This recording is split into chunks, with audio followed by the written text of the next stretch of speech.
My son sold all my belongings and left me homeless, like I was just an inconvenience to be discarded. But I wasn't broken. I wasn't defeated. And while he thought he could erase my past and my memories, I was plotting my comeback, something that would make him regret the day he ever let greed take over his heart. This is how I turned the tables and claimed back my life. I raised my son with love and sacrifice, pouring my heart into every moment. Even when my husband passed away, I kept our home alive. I worked tirelessly to provide for him. I never imagined he would repay me with betrayal. When I discovered my empty house, I felt the weight of his choices crushing me, but instead of succumbing to despair, I chose to rise up. I was ready to fight for my dignity and reclaim what was rightfully mine. Before I begin my story, let me know in the comments where you are listening from and what time it is. I just want to know I'm not alone in this. And if you feel moved by what you hear, consider subscribing. It helps give me the strength to speak my truth. Now let's get into my story. I live in a small, cozy house. It was once filled with laughter and love. Now it feels quiet. My husband passed away 5 years ago. Since then, I have worked hard to keep our home. I find comfort in the memories that fill every room. They remind me of our life together. I am Evelyn, a widow in my late 70s. I take pride in my home and my independence. I grow flowers in the garden. I enjoy sitting outside, watching the birds and feeling the sun. My son, Mark, visits often, but he is busy with his own life. He has a job and a family. He calls me sometimes, but I wish he would come more often to help. Mark seems to have a lot on his mind. I can see it in his face. He looks tired and worried. I want to ask him about it, but I hold back. I do not want to burden him. I try to stay strong and manage things myself. I tell myself that I can handle it all. One sunny afternoon, I was in my garden trimming the rose bushes. I felt dizzy and sat down on a bench. I thought it was just the heat. Moments later, everything went black. I woke up in a hospital bed. The room was bright, and the smell of antiseptic filled the air. Mark was sitting beside me, looking concerned. He held my hand, but his eyes showed impatience. "Mom, you really need to take better care of yourself," he said. I nodded, but I felt a knot in my stomach. I wanted to tell him that I was fine, that I could manage my life, but I stayed quiet. I could see the worry in his face, but I also sensed something else. I felt as if he was thinking about something bigger than my health. After a night in the hospital, I went home. I was tired, but relieved to be back. I looked forward to sitting in my garden again, but the moment I stepped inside, I felt something was off. The house felt empty. My heart raced as I walked through the rooms. The walls seemed to echo my confusion. I looked for my favorite chair. It was gone. I checked the kitchen. The old dining table, where we shared meals, was missing too. I hurried to my bedroom, but it was the same. My dresser, my old quilt, even my wedding photos were gone. Panic set in. I looked around, hoping to find something familiar, but everything was different. I called Mark, and he arrived quickly. I could see he was surprised to see me so upset.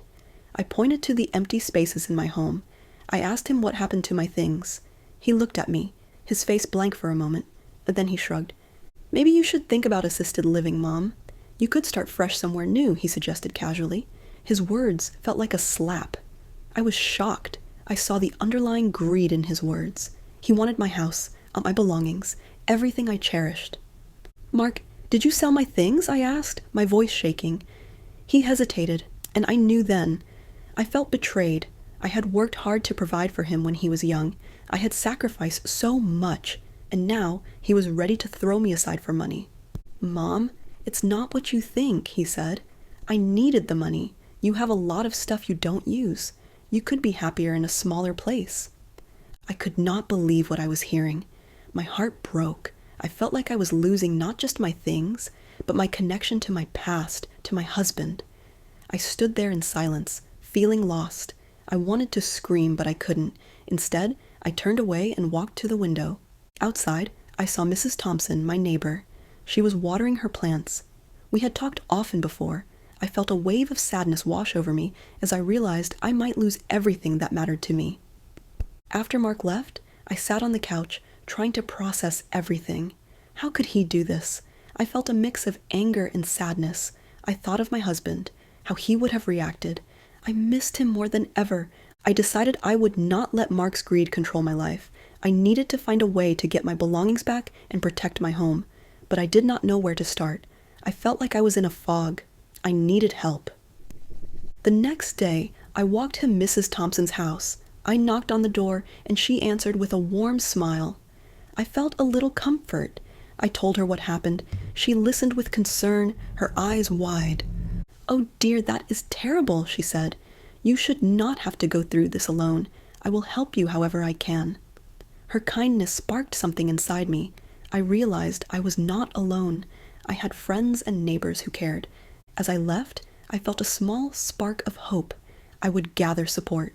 I would fight for my home and my life. I was determined.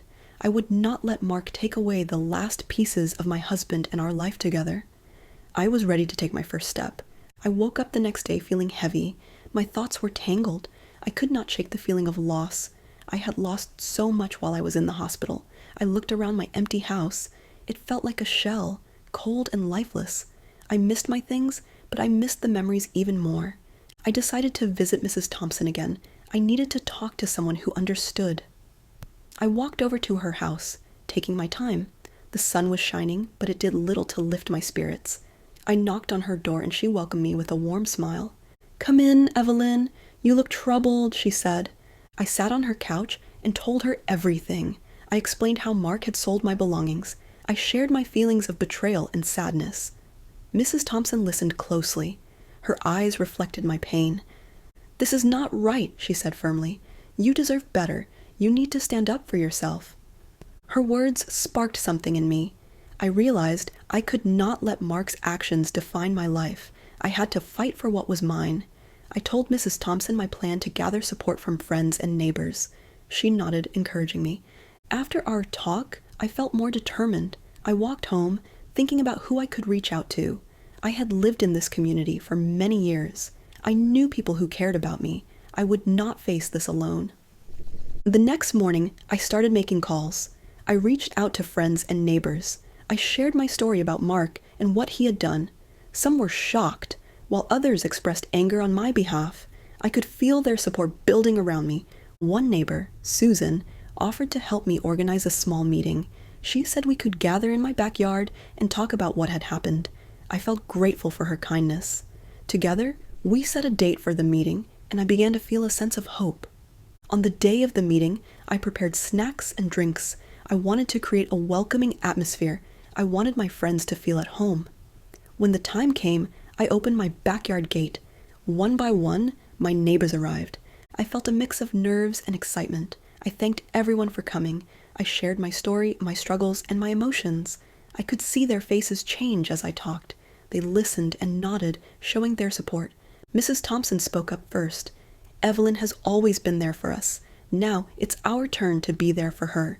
We cannot let Mark take advantage of her. We need to stand together." Her words brought a wave of agreement from the group. One neighbor, Tom, offered to help gather evidence. He suggested talking to others in the community who might have seen Mark's actions. I felt a wave of gratitude wash over me. I was not alone in this fight. As the meeting went on, I felt stronger. We planned to collect testimonies from neighbors who knew Mark and had seen him sell my things. I realized that I had a community backing me. I was no longer just a victim. The next day, I received a call from a local attorney named Claire. She specialized in elder law. I had heard her name in the community, but never met her. She had heard about my situation from Susan and wanted to help. I was nervous but hopeful as I met her at a local cafe. Claire was kind and understanding. She listened to my story without judgment. After I finished, she took a deep breath. "I believe you have a strong case against your son," she said. "We can gather evidence and file a complaint. This is not just about your belongings. It's about your rights." I felt a sense of relief. Claire offered to help me pro bono. I couldn't believe my luck. I had support from my neighbors and now a lawyer who believed in me. We talked about next steps. Claire suggested I start gathering documents, receipts, and anything I had that proved my ownership of my belongings. I realized I had to dig deep into my past. I needed to show that these items held value and meaning. After our meeting, I felt a renewed sense of purpose. I returned home and began searching through old files and boxes. I found receipts for furniture, old photos, and even a letter from my husband. Each item I found reminded me of my life and the love I had built. As I sorted through my things, I felt both sadness and strength. I remembered the sacrifices I made for Mark when he was young. I had always put him first. Now I had to put myself first. I was reclaiming my life. I continued to gather support from my neighbors. They began to share their own stories of struggles with family members. I realized I was not alone in this fight. Each story strengthened our bond, and we became a united front. Days turned into weeks, and I felt my confidence growing. I was no longer just a widow in a small house. I was a woman standing up for her rights. I was ready to face Mark and reclaim my home. The storm was coming, but I was prepared. I would not back down. I spent days gathering evidence. Each item I found brought back memories, both good and bad. I looked through old boxes and files, searching for anything that could help me. I found receipts for my furniture, pictures of my family, and even my late husband's old letters. Each piece felt like a part of my past fighting back. One afternoon, as I sifted through a box in the attic, I came across a family photo album. I opened it slowly. There were pictures of Mark as a baby, laughing and playing. I remembered the joy of those days. I also found photos of our family gatherings, birthdays, and holidays. I felt a mix of sadness and anger. How could Mark betray me after all that we shared? I decided to confront him. I needed to know why he had done this. I called him and asked him to come over. I felt a knot in my stomach as I waited. When he arrived, I could see the tension in his face. "Mom, what's going on?" he asked, avoiding eye contact. "Mark, we need to talk," I said firmly. "I want to know why you sold my belongings. How could you do that to me?" He shifted uncomfortably. "I thought you could use the money. You don't need all that stuff anyway," he replied, his voice flat. "Those things are not just stuff to me. They are memories. They are my life," I said, my voice rising. "You have no right to decide what I need." He looked defensive. "I was trying to help. You don't understand what it's like. I have my own problems," he said, his frustration boiling over. I took a deep breath. "This is not about your problems. It's about how you treated me. You took my things without asking. You didn't care about my feelings." For a moment, silence hung in the air. I saw a flicker of guilt in his eyes, but he quickly masked it with anger. "You're being dramatic. You need to face reality, Mom. You can't live in the past forever." His words hit me hard. I felt tears welling up in my eyes, but I fought to stay strong. "I will not let you take my past from me.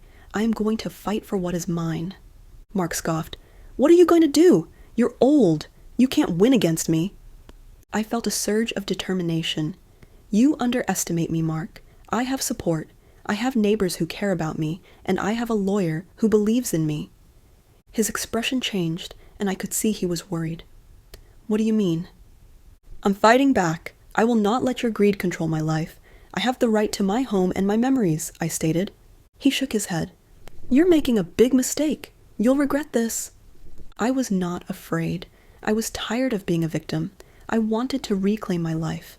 I would not let him intimidate me any longer. After our conversation, I felt drained but empowered. I returned to my work with Claire, my lawyer. We met to discuss the next steps. I shared the evidence I had gathered. Claire reviewed everything carefully. "This is a strong case, Evelyn," she said. "We need to file a complaint and gather more support from your neighbors. Their testimonies will help." I nodded, feeling hopeful. Claire helped me draft the complaint, detailing how Mark had sold my belongings without my consent. The more we worked together, the more determined I felt. Claire suggested we organize a meeting with my neighbors to gather their statements. I felt grateful for their support. We set a date, and I prepared myself to share my story again. On the day of the meeting, my heart raced. I stood in my backyard, looking at the familiar faces of my neighbors. They had come to support me, and I felt a wave of comfort wash over me. I shared my story once more, and many offered their support. They shared their own experiences and how they felt about Mark's actions. Their words filled me with strength. I realized we were all in this together. As they spoke, I felt a sense of unity.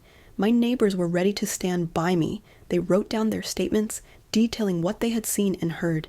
It was powerful to see them rally around me. After the meeting, I felt lighter. I had allies in my corner. I knew I was not fighting this battle alone. I was ready to take the next step. A few days later, Claire informed me that we were ready to file the complaint. My heart raced with both fear and excitement. I knew this would be a turning point. I had to be brave. We submitted the complaint and set a date for the first hearing. I felt nervous, but resolved. I prepared myself for the fight ahead. I could not let Mark's actions define me. I was reclaiming my life, one step at a time. As the hearing approached, I focused on gathering my strength. I practiced what I would say. I wanted to be clear and strong. I would not let Mark intimidate me any longer. The day of the hearing arrived, and I stood tall. I was ready to face my son and take back what was mine. I would not back down. I would fight for my home, my memories, and my life. The truth would come out, and I would finally be free. The day of the hearing arrived, and I felt a mix of anxiety and determination. I had prepared myself for this moment. I had gathered evidence and support from my neighbors. They believed in me, and that gave me strength. I arrived at the courthouse early. The building felt cold and intimidating. I took a deep breath as I entered. I was here to fight for my rights. I spotted Claire, waiting for me in the lobby. She greeted me with a warm smile. "Are you ready, Evelyn?" she asked. I nodded, though my heart raced, as ready as I can be. We walked into the courtroom together. The judge sat at the front, and I felt a wave of nervousness wash over me. I had never been in a courtroom before, but I reminded myself of my purpose. I was here to reclaim my home. Mark was already there, sitting with a lawyer. He looked tense, tapping his fingers on the table. I felt a surge of anger seeing him. How could he do this to me? I pushed those feelings aside. I had to stay focused. The hearing started, and the judge asked everyone to introduce themselves. I listened as Mark's lawyer began to speak. They painted a picture of me as someone who could not take care of myself. They suggested that Mark was only trying to help. I felt my blood boil. When it was my turn to speak, I stood up, my hands shaking slightly. I took a deep breath and looked at the judge. "Your Honor, my name is Evelyn," I said firmly. "I am here to reclaim my home and my belongings. Mark sold my things without my consent. Those items hold my memories and my life." I could see the judge taking notes. I continued, sharing my story. I talked about my husband, our life together, and the sacrifices I made for Mark. I explained how I'd always put him first. I could feel the emotion in my voice, but I pushed through. "I am not a burden. I have lived in this house for many years. It is all I have left of my husband. I deserve to live here and keep my belongings," I said, my voice steady. The judge listened carefully as I spoke. I could see him nodding. I felt a wave of relief. I was finally sharing my truth. After I spoke, Mark's lawyer rose to cross-examine me. They asked me questions meant to undermine my character. They wanted to show I could not manage my life. I answered each question with confidence, reminding myself of my strength. "I am capable of taking care of myself," I said clearly. "I have support from my neighbors and friends. I have not lost my memory or my ability to make decisions." Mark's lawyer seemed frustrated. They could see I was not backing down. Finally, it was time for my neighbors to share their statements. One by one, they stood up to speak. Mrs. Thompson went first. She talked about how I had always been a good neighbor, helping others even when I needed help myself.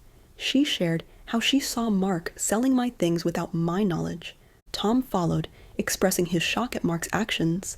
He detailed how Mark had tried to justify selling my belongings to him. Each neighbor's testimony built a stronger case for me. I felt a wave of gratitude for their support. As they spoke, I could see Mark's face change. He grew more uncomfortable, shifting in his seat. I sensed that he was starting to realize the impact of his actions. After all the testimonies, the judge called for a break. I stepped outside with Claire. "You did great, Evelyn," she said. "Your neighbors showed real support. This is powerful evidence." I felt a sense of relief wash over me. I had shared my story, and people believed me. I was not alone in this fight. When we returned to the courtroom, the judge began to summarize the case. I listened closely as he spoke. He highlighted the evidence against Mark. It felt good to hear my neighbor's support recognized. Finally, the judge made a statement. "I will take time to review the evidence before making a decision," he said. "This is a serious matter. It involves family and trust. I will ensure that justice is served." The hearing ended, and I felt a mix of emotions. I was relieved that I had spoken my truth, but I was also anxious about the outcome. I didn't want to go home without my things, without my memories. As we walked out of the courtroom, Claire turned to me. "No matter the outcome, you have already won by standing up for yourself," she said. Her words made me feel stronger. In the days that followed, I returned to my routine. I continued to connect with my neighbors and friends. I felt a bond with them that I had not felt before. They brought me meals, visited, and offered their help. It was comforting to know I had a community behind me. I spent my evenings reflecting on everything that had happened. I thought about my life, my husband, and the memories I held dear. I realized that no matter what happened, those memories would always be mine. Then, one afternoon, I received a call from Claire. My heart raced as I answered. "Evelyn, the judge has made a decision. Can we meet?" she asked. I felt a mix of hope and fear. I agreed to meet her at the cafe. As I drove there, I could feel the weight of the moment. My hands gripped the steering wheel tightly. When I arrived, Claire was waiting for me. She looked serious, but her eyes held a spark of hope. "Evelyn, I have good news," she said, a smile breaking through. "The judge ruled in your favor. You will keep your home and your belongings." A wave of relief washed over me. I felt tears of joy fill my eyes. I had fought hard, and it had paid off. I was finally free. "I can't believe it," I said, my voice trembling. "Thank you, Claire. Thank you so much." She smiled warmly. "You did this, Evelyn. You stood up for yourself. This is your victory." I left the cafe feeling lighter than I had in weeks. I was going home, not just to my house, but to my life. I had reclaimed my power, and I was ready to embrace the future. The days following the ruling felt surreal. I was still processing everything. I had won my case, my home was safe, and my belongings were mine again. I felt a sense of relief wash over me, but I also knew I had to take action. I needed to reclaim my life fully. After the ruling, I met with Claire to discuss my next steps. I wanted to ensure that Mark could not take advantage of me again. I needed to protect myself. "Evelyn, it's important to set clear boundaries," Claire advised. "You have every right to keep your distance from Mark until you feel ready to talk to him." I nodded. I realized how much damage had been done. I had to protect my heart as much as my home. We discussed the next steps to secure my assets. Claire suggested I create a new power of attorney and a will. I had never thought much about those things before, but now I understood their importance. I wanted to ensure my wishes were honored. As I worked with Claire, I also focused on rebuilding my life. I wanted to create a new routine, one that filled my days with joy. I started by inviting my neighbors over for a small gathering. I wanted to thank them for their support. On the day of the gathering, my house was filled with laughter and warmth. I prepared snacks and drinks, and as my friends arrived, I felt a sense of happiness. They had stood by me during a difficult time, and I was grateful. We shared stories and memories. It felt good to connect with people who cared. Mrs. Thompson brought her famous cookies, and Tom shared funny stories about our neighborhood. I realized how much I had missed this sense of community. As the evening went on, I felt stronger. I told my friends about my plans for the future. I wanted to focus on my garden and perhaps even volunteer at the local community center. I wanted to give back in some way. "This is just the beginning for you, Evelyn," Mrs. Thompson said, her eyes shining. "You have so much to offer." Her words filled me with hope. I was ready for new beginnings. After the gathering, I spent time in my garden. I loved the flowers that bloomed in the warm sun. I decided to plant new roses along the fence. I wanted to symbolize my resilience and new start. As I dug into the earth, I felt a sense of peace. One day, while I was working in the garden, I received a letter from Mark. My heart raced as I opened it. The words inside surprised me. He expressed regret for his actions. He said he was sorry for how he treated me and that he wanted to make amends. I felt a mix of emotions. Part of me wanted to forgive him, but another part felt hurt. I thought about all the pain he had caused. I wasn't sure if I was ready to talk to him yet. I took the letter to Claire for advice. She read it carefully and looked at me with understanding. "Evelyn, it's okay to feel conflicted. "You have every right to take your time," she said. "Forgiveness is a personal journey. It's up to you when and if you want to respond." Her words gave me comfort. I decided to take my time. I would not rush into anything. I needed to focus on myself first. As the weeks went by, I poured my energy into my garden and my community. I started volunteering at the local center, helping with events and activities. I met new people and enjoyed being part of something bigger. I also continued to connect with my neighbors. They became like family to me. We shared meals, celebrated holidays, and supported each other through life's ups and downs. I was grateful for the strength they provided. One afternoon, while I was at the community center, I met a woman named Linda. She was new to the area and looking for friends. We quickly bonded over our love for gardening and community service. I invited her to join me in my garden, and we spent hours planting flowers and talking. As our friendship grew, I felt a sense of joy. I was building a new life, one filled with connections and purpose. Linda encouraged me to start a community garden project, bringing neighbors together to grow fresh vegetables and flowers. I loved the idea. With her help, we organized a meeting to discuss the project. I felt excited to bring everyone together. The response was overwhelmingly positive. Neighbors signed up to help, and soon we were digging up a plot of land at the center. The garden became a place of laughter and friendship. We worked side by side, planting seeds and sharing stories. I felt a sense of pride watching it grow. It was a symbol of our community coming together. As I continued my work and built new relationships, I also thought about Mark's letter. I decided I would write back, but I would take my time. I wanted to express my feelings honestly. In my letter, I shared how his actions had hurt me. I told him about my journey to reclaim my life and how his betrayal had impacted me. I also mentioned that while I appreciated his apology, I needed time to heal. When I finished the letter, I felt lighter. I was ready to move forward, whether with or without Mark. I was reclaiming my power, and I would not let his past actions define my future. As the community garden flourished, I felt a renewed sense of purpose. I was not just fighting for my home anymore. I was fighting for my happiness and my place in the world. I had transformed my pain into strength, and I knew I was on the right path.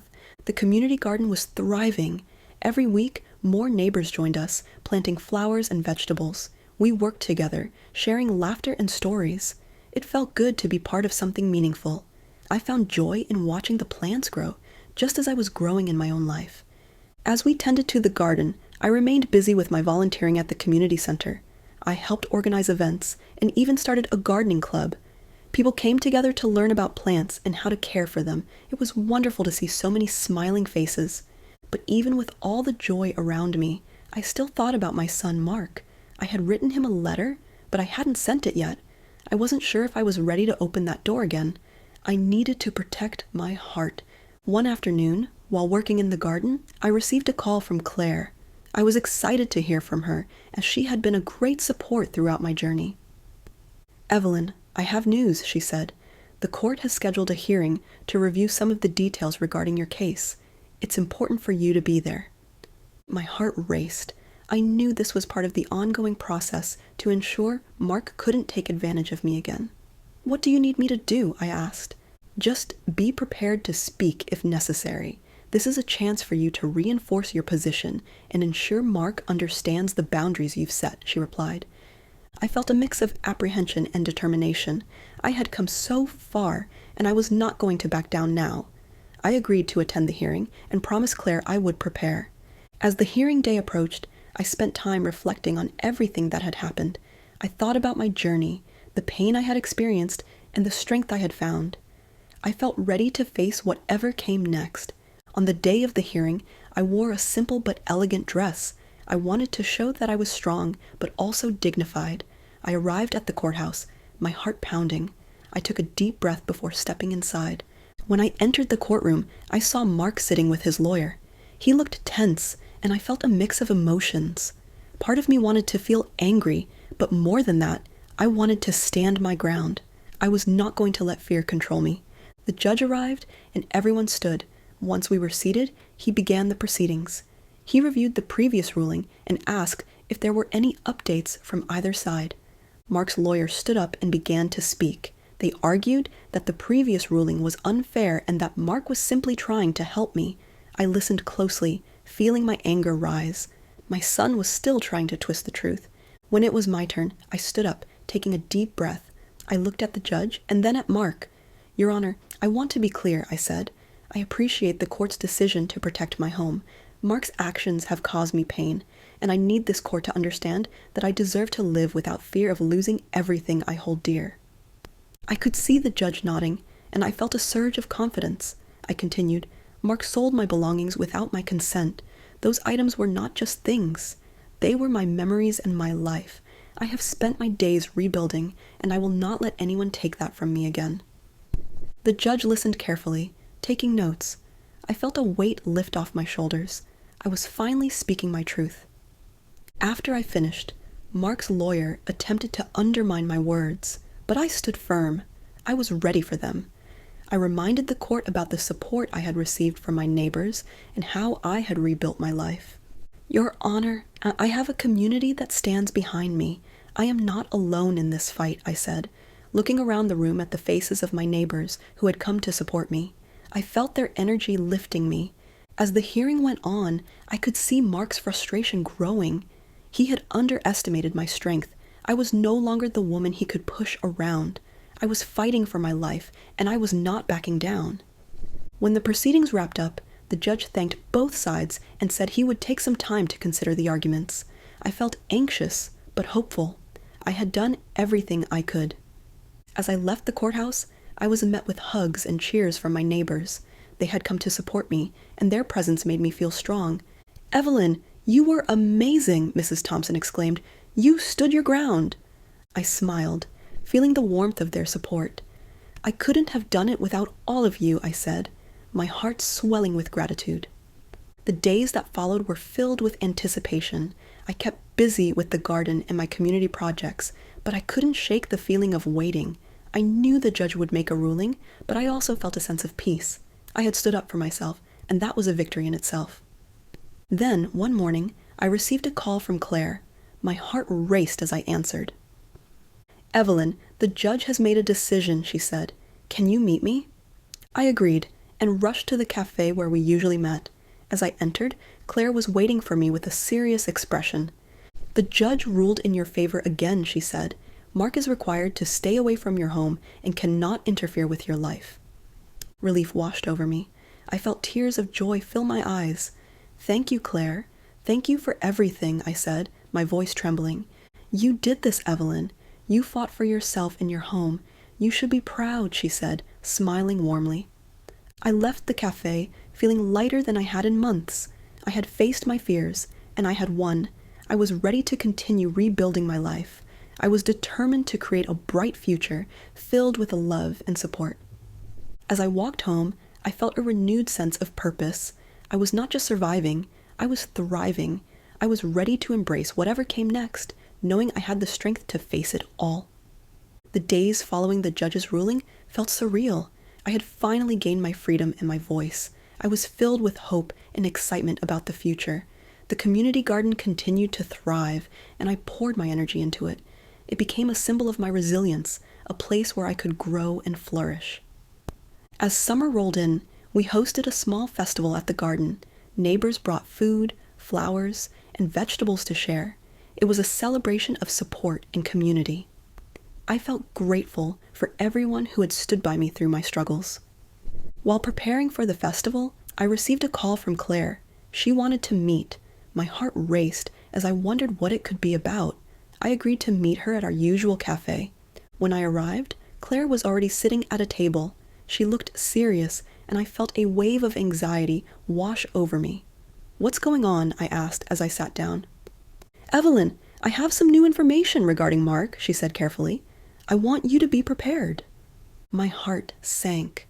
I had hoped that after the ruling, Mark would finally understand the seriousness of his actions. "What do you mean?" I asked, bracing myself. "While reviewing some documents, I found evidence that Mark had been hiding money from the sale of your belongings. He has a hidden bank account with a significant amount in it," Claire explained. I felt a mix of anger and shock. How could he do this?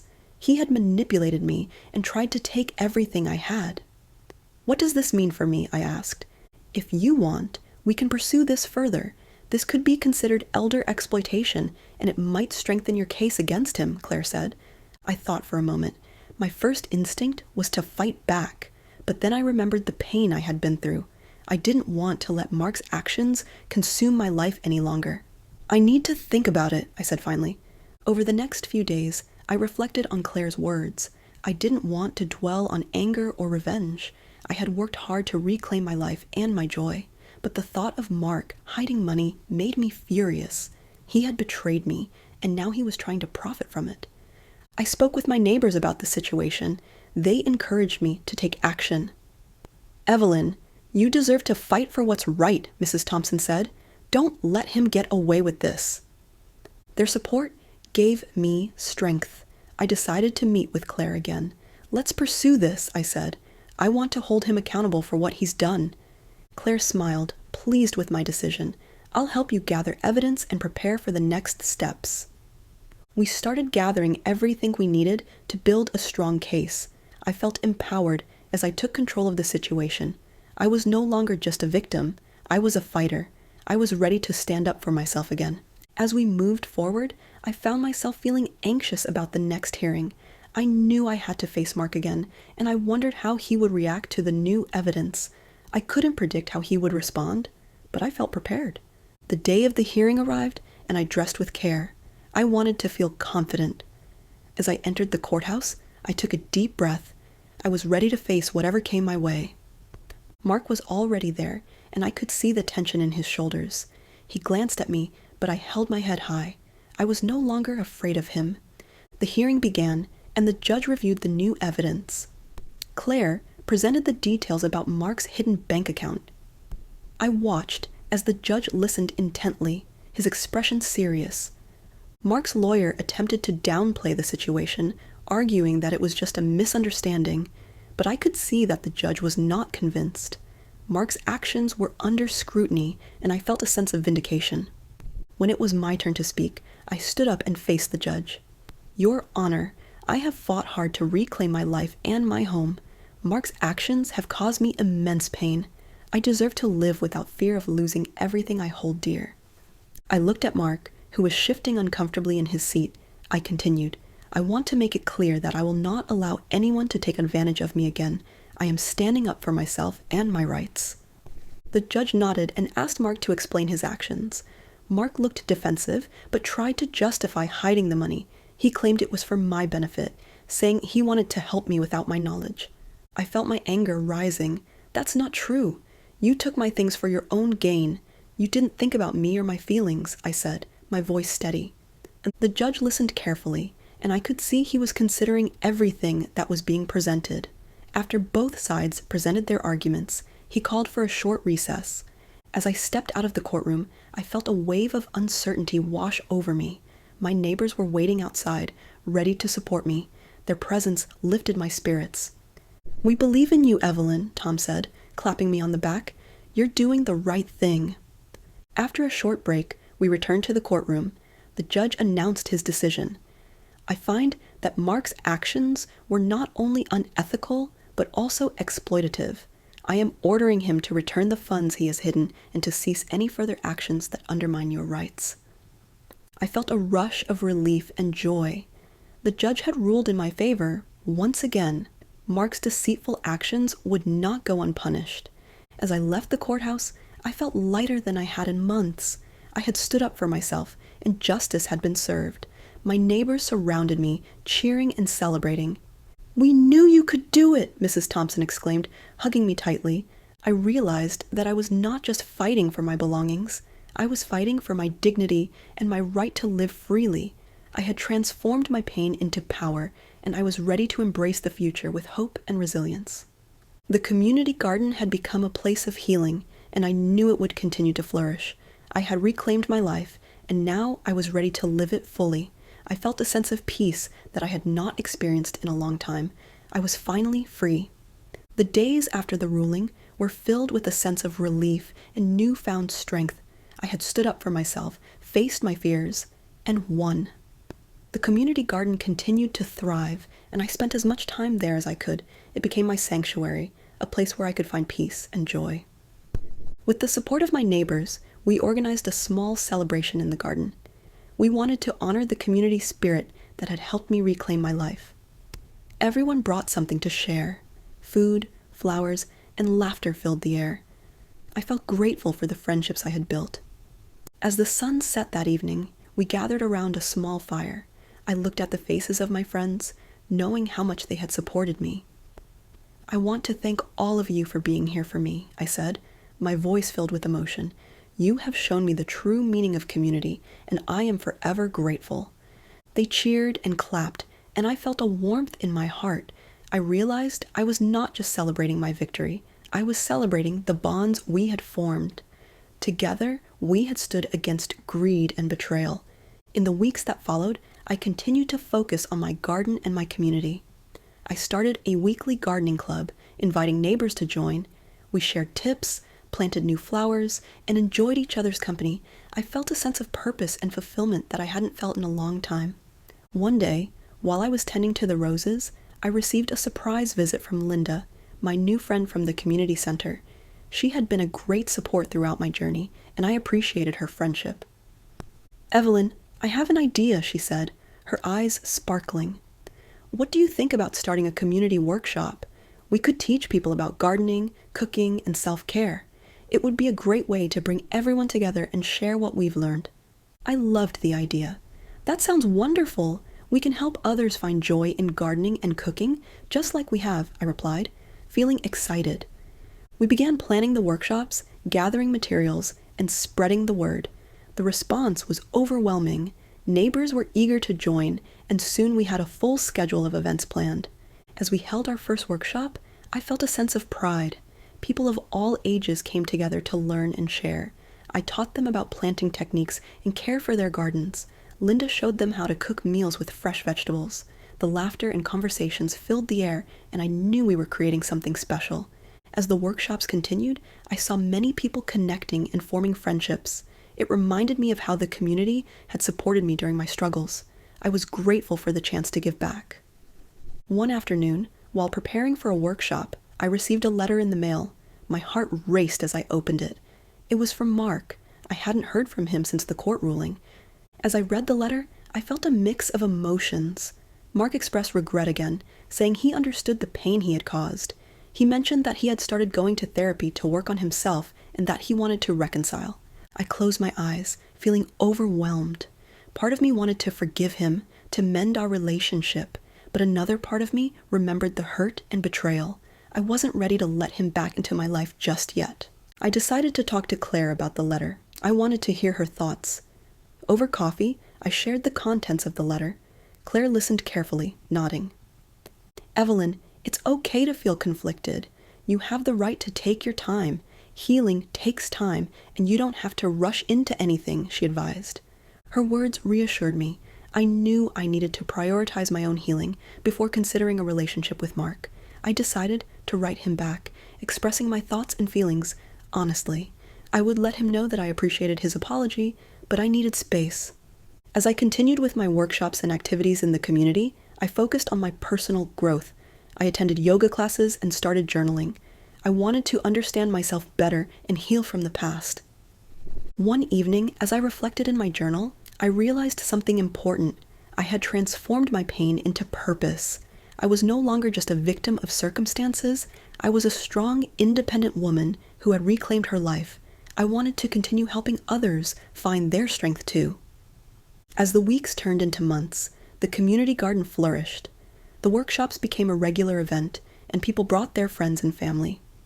I saw how our little garden was not just about plants. It was about building connections and supporting one another. And then, one day, I received another letter from Mark. He thanked me for my response and expressed understanding of my need for space. He also mentioned that he hoped to see me again one day when I felt ready. I took a deep breath, feeling a sense of peace. I realized that I didn't have to decide everything right now. I could continue my journey and focus on my life. If and when I was ready to reconnect with Mark, I would do so on my terms. The more I immersed myself in the garden and my community, the more I felt like I was blooming. I had faced the storm, and now I was thriving. I was proud of what I had accomplished and excited for the future. As I watched the flowers bloom around me, I felt a deep sense of gratitude. I had transformed my pain into strength, and I was ready to embrace every moment of my new life. The garden was a reflection of my journey, a place of growth, healing, and hope. The community garden continued to thrive, and so did I. I felt a sense of purpose in my life. The workshops brought joy to others, and I enjoyed sharing what I had learned. Each day felt brighter, and I was grateful for the friendships I had formed. As summer turned into fall, we planned a harvest festival in the garden. I wanted to celebrate all the hard work everyone had put in. People brought their homegrown vegetables and homemade dishes. I felt excited as the day approached. The day of the festival arrived, and the garden was filled with laughter and chatter. We set up tables with colorful decorations, and the smell of delicious food filled the air. Neighbors and families came together to celebrate the fruits of our labor. I felt proud to see everyone come together. During the festival, I took a moment to look around. Children were playing, and friends were sharing stories. It felt like a family gathering. I realized how much the garden had become a part of our lives. It was a place of healing, growth, and connection. As the sun began to set, I gathered everyone for a toast. I stood in front of my friends and neighbors, my heart full. Thank you all for being here today. This garden is a reflection of our hard work and unity. We have built something beautiful together, and I am grateful for each one of you. They cheered and raised their glasses. I felt a wave of happiness wash over me. I had come so far from the pain and betrayal I had experienced. This moment was a testament to my resilience. The next day, I returned to the garden to clean up after the festival. As I worked, I felt a sense of fulfillment. I had transformed my life and helped others along the way. I was proud of what we had built together. And then, as I was tidying up, I noticed a small envelope tucked under the bench. My heart raced when I realized it was from Mark. I had not heard from him since I had written back, expressing my need for space. I hesitated before opening it. Inside, I found a letter. He wrote about how he had been reflecting on his actions and how they affected me. He shared that he was working hard to change and wanted to be a better person. He expressed a desire to make amends and hoped we could meet again. I felt a mix of emotions, sadness, anger, and a hint of hope. I had spent so much time focusing on myself and building my new life. I wasn't sure if I was ready to see him, but I also knew that healing sometimes meant facing difficult conversations. I decided to talk to Claire about the letter. I wanted her perspective. When I met her, I shared the contents of the letter. "What should I do?" I asked, feeling uncertain. "Evelyn, you have every right to take your time," Claire said. "If you decide to meet him, make sure you are ready. It's important to communicate your boundaries clearly." Her advice made sense. I realized I needed to be honest with myself about what I wanted. I wasn't ready to jump into a relationship with Mark, but I also didn't want to close the door completely. After some reflection, I decided to write back to Mark. I would express my feelings honestly. I appreciated his efforts to change, but I needed more time.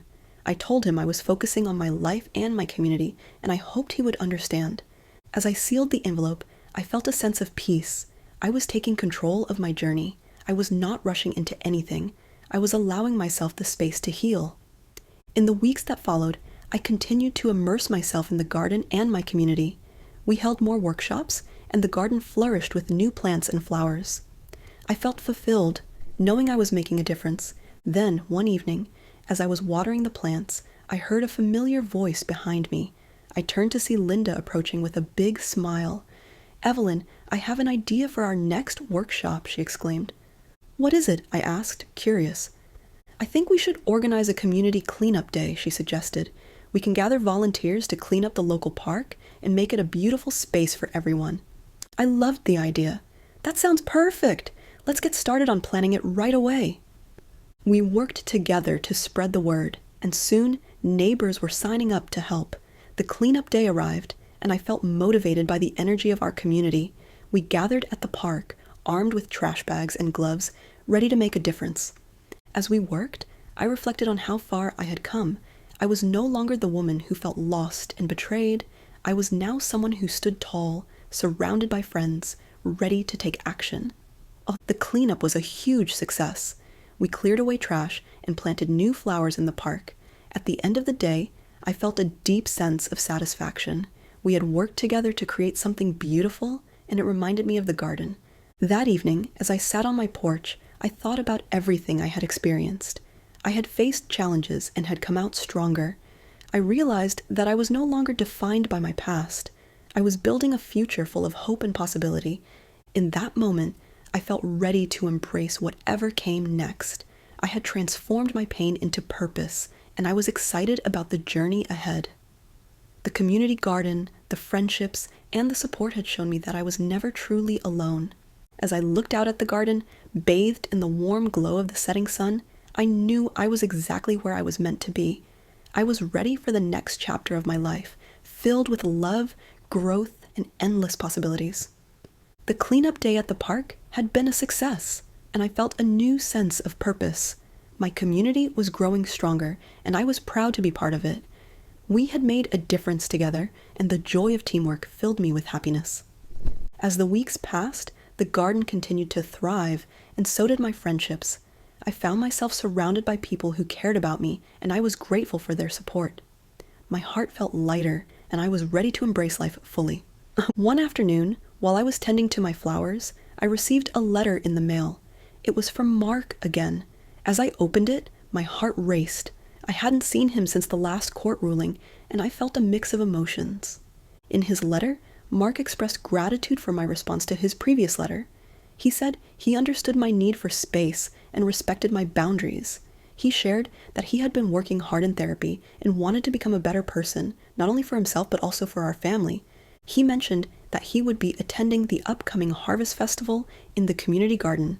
He hoped to see me there and wanted to talk, but he assured me that he would respect my decision if I chose not to meet. I felt a wave of confusion wash over me. Part of me wanted to see him, to hear what he had to say, but another part of me was hesitant. I had come so far, and I didn't want to open old wounds. I decided to talk to Claire about it. I needed her advice. When I met her, I shared Mark's letter and my feelings. "What should I do?" I asked, feeling uncertain. "Evelyn, it's important to listen to your heart," Claire said.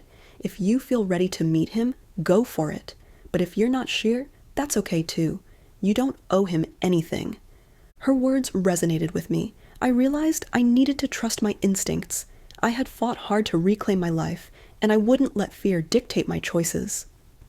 As the Harvest Festival approached, I spent time reflecting on my past and my relationship with Mark. I remembered the love we once shared and the pain that followed. I thought about how I had grown and transformed since then. I felt stronger and more resilient. On the day of the festival, the garden was filled with laughter and celebration. Neighbors and families gathered to enjoy the fruits of our labor. I felt proud to see everyone coming together. As I moved through the crowd, I spotted Mark. He stood near the entrance, looking nervous but hopeful. He waved at me, and I felt my heart race. I took a deep breath and walked over to him. "Hi, Mark," I said, trying to keep my voice steady. "Hi, Mom," he replied. His voice was softer than I remembered. "I'm glad to see you." We stood in silence for a moment, both unsure of what to say. I could see the changes in him. He looked healthier, and there was a sincerity in his eyes that I hadn't seen before. "I received your letter," I said, wanting to break the ice. "Thank you for respecting my boundaries." "I've been working hard to change," he said earnestly. "I know I hurt you, and I'm sorry for everything. I want to make things right." I took a breath, feeling a mix of emotions. "It's going to take time for me to trust you again, Mark, but I appreciate your efforts." He nodded, understanding. "I know. I just hope we can find a way to move forward, even if it takes time." As we talked, I felt a sense of healing starting to take place. It wouldn't be easy, but I realized that forgiveness was possible. I didn't have to rush into anything, but I could consider the possibility of rebuilding our relationship. The festival continued around us, and I felt a warmth in my heart. Mark and I shared stories about the garden and the community. I could see the changes in him and felt that he genuinely wanted to improve. As the sun began to set, I felt a sense of hope. Maybe we could find a way to reconnect. I didn't have all the answers, but I was willing to take the first step. As the night came to an end, I took a moment to reflect on everything I had experienced. I had faced challenges that had tested my strength, but I had emerged as a stronger person. I felt a sense of pride in how far I had come, The community garden had become a symbol of resilience and growth, not just for me, but for everyone involved. I had transformed my pain into purpose, helping others find their strength along the way. I looked around at the smiling faces of my neighbors and felt grateful. They had stood by me during my struggles and had become my family. As I walked home that night, I felt a renewed sense of freedom. I had reclaimed my life, my home, and my happiness. I was ready to embrace whatever came next, knowing I had the strength to face it all. I thought about Mark and the possibility of rebuilding our relationship. I didn't know what the future held, but I felt hopeful. I was ready for new beginnings, filled with love, growth, and endless possibilities. No matter what happened, I knew that I had transformed my life. I had blossomed into someone who was not just surviving, but thriving. I had reclaimed my power, and I was excited for the journey ahead.